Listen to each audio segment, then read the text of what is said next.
Hey, thanks for checking out our video today. Now, one of the questions we get a lot from our customers is what kind of dirt do we recommend that they use in their planter? The short answer is that you have a lot of good options and it's pretty hard to mess it up too badly. The only thing we don't recommend is to go with 100% topsoil because it will get muddy over time and really compact down and not allow space for your roots to grow.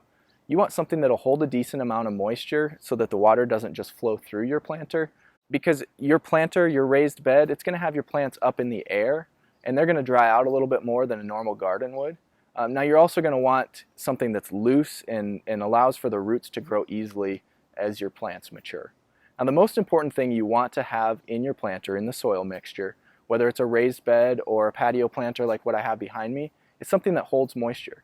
Our favorite thing to use is peat moss. It's readily available at big box stores and you can get 3 compacted cubic feet in a bag like what I have here for about $11 or $12. Now we use this peat moss and then we mix it in with organic garden soil, add a little bit of fertilizer, and we're done. Now if you can't find peat moss, you can also use Coco Coir. It's readily available online. It comes in dried, compacted packages and it's really a great substitute for peat moss if you can't find it. Now if I could find some good organic compost, like a leaf compost, I would mix that in as well, but I haven't had great success finding that. Sometimes it's kind of hard. Now I have here a few different products that you can find at a local big box store, and really any of them will be fine, but if you look at the ingredients, the bag will actually say what's in them. You'll want to see what's in them. If it already has peat moss in it, you're not going to want to mix as much in, although you can't go wrong. You could actually plant in just peat moss and be okay if you added fertilizer. But the thing is, if you get this raised bed soil, it's going to be more expensive. It's already got the peat moss mixed in. It's going to be more expensive than if you get soil and peat moss and just do your own mix. Now on the right side here we have some organic potting mix, and really what that's going to be is that's going to be the peat moss, it's going to be the garden soil, they're going to add in some compost, and then they're also going to add fertilizer. So and then they're going to charge you for it. So again, the cheapest thing to do is just to take garden soil, peat moss, mix them together. If you have compost, put that in as well, and then add in a little bit of fertilizer and you're done. If you want easy, if you don't mind paying a little bit more, this raised bed soil is already mixed up, ready to go, and then it kind of takes the guessing game out of it. Now we're going to go ahead and show you how we would go ahead and mix it together and kind of the ratios on the next part of this video. And we're also going to show you a trick that we use in order to keep a little bit more moisture in the bottom of your planter, not on the wood, but it'll give your plants a little bit extra water reserve if you live in a really hot climate like we do. Okay, so the first mix we're going to do is we're actually just going to kind of pretend like we didn't have this raised bed soil. Now I will end up using it because I bought it for the video, but I'm going to show you what we would do if all we had was gardening soil and peat moss and kind of show you what we do, and then obviously the fertilizer. So we're going to grab one of these bags of garden soil and we're actually just going to dump the whole bag in. And this one does not have, if I remember right, it does not have peat moss built in. It's mostly like shredded tree components, which is great. And that's perfect if I look at the ingredients. Yeah. Oh, it does have some compost. It's got some aged pine bark, some expanded shale, and then some poultry litter, which is going to be for some type of fertilizer. But if you look at how much is in there fertilizer wise, it's not that much, which is why we'll add our own. So Aiken, you want to help me pour this in, buddy? Yeah. Okay, so we're just going to pour this whole bag in to the planter and dump it all in there. There we go. And you can see it looks really good. This would actually be just fine to grow in if you're adding it to another garden, but in a raised bed or in a planter, you're going to want something that holds moisture. So this is not going to hold moisture particularly well. It just doesn't have anything in there to do that. So we're going to go ahead and set this aside, and we're going to grab the peat moss. And so we're just going for a 50-50 mix of that garden soil and the peat moss here. So we're going to put it up onto the planter here and tear this open a little bit. Now this type of planter will actually hold about 6 cubic feet of soil, which is quite a bit, more than most you'll find out there. And you don't want to be afraid to fill it to the top, because over time it's going to compact down a little bit, especially once you water it. So we're going to end up adding that raised bed soil to kind of bring it up to the top. But just to show you how we would do this if we didn't have that, is then we would take this peat moss and just bring it in here. And you can see this stuff, it's just real fine powdery, I don't know if it's powdery, but it breaks apart really easily. It's finely ground,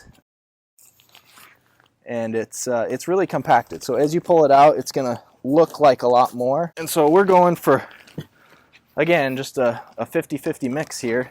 The whole thing? Of this, yep. And then we're gonna take a shovel, a little garden trowel. You can use your hands if you want. All right, once we've got that peat moss in, you can see we used maybe a third of that bag, which garden soil was 1 cubic foot. If this is 3 cubic feet, we used about a third of that. We probably got about a 1-to-1 ratio. It doesn't have to be perfect. We're just trying to get a good mix in here. And now we're actually going to stir this around. Now you can use a tool like this. That's fine. You can also just use your hands. Usually it's easier. Just use your hands, and you just want to get this mixed around. Now we're also going to add, even though that soil did have some fertilizer in it, we're going to add our own fertilizer just to make sure that our plants have plenty to grow with. And it doesn't really matter what you get. You want anything with N, P, and K, so nitrogen, phosphate, and potash.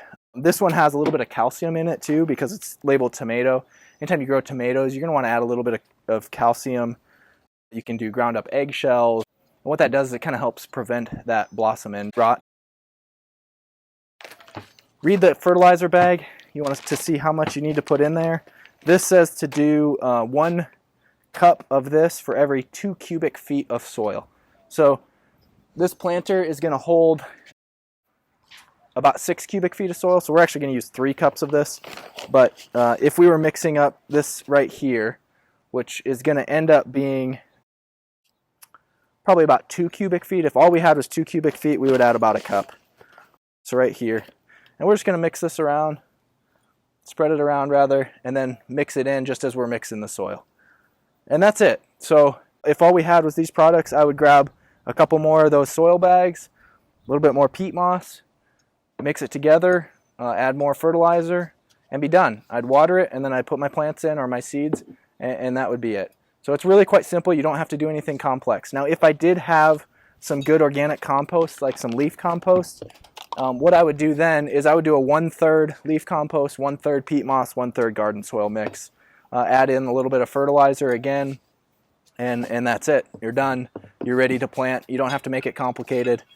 It doesn't have to be real expensive. So the peat moss and the garden soil is not too bad. Peat moss is pretty cheap. Compost is usually not too bad.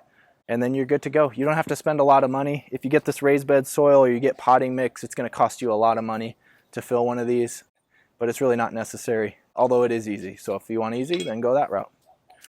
All right, I got a little bit ahead of myself on doing the soil mixture in the other planter. I forgot to put the liner down. It's really not that big of a deal. There is a space in between the slats for the water to go through. Some dirt will fall through. Now we went back and added this liner after, so a lot of this dirt came through as we were kind of shifting it around trying to get that liner in. But you'll have a little bit that falls through, especially initially. Once it gets compacted down and wet, not very much is going to fall through, except for when you water, you'll have a little bit dirtier water than you would if you have that liner in. So on this one, we got the liner down, and then I want to show you that trick, because I did forget to show the trick of what we do in order to get a little bit better water retention with these wood planters.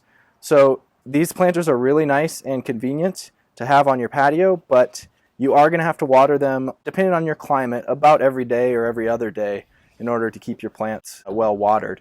Now, one thing that can help with that, especially if you live in a hot climate, is to put something down that will catch some of that water and hold it, that your plants can then put their roots down and pull it out. So we're not a huge fan of putting plastic down in what we're growing, but we figure, a lot of these food came in it, so it's probably not the worst thing in the world to have down there. This was actually meant to grow plants in seed starter trays, so depending on how comfortable you are, you can go with whatever you want. The best thing to use would be like a glass baking dish, or that would get kind of expensive probably, but glass jars, like if you have olive jars or pickle jars or something like that with a wide mouth. You don't want real deep, otherwise the roots are going to get wet and they're going to rot. But with something that's, just a few inches or a couple inches deep, that would be ideal. So this will really help you out if you're in a hot climate. It will help you out if you're not in a hot climate too. You just won't have to water quite as much. And I think you'll get a little bit better production out of your plants by using this technique. So we're going to go try to find a few more things and just kind of line the bottom of this planter the best we can before we put the dirt back in to plant. All right, thanks again for tuning in with us. Hopefully you learned a little bit about what you can use to fill up your planter or your raised bed. And if you have any questions, let us know. We have a contact form on our website. You can also reach out to us on Facebook. Thanks a lot.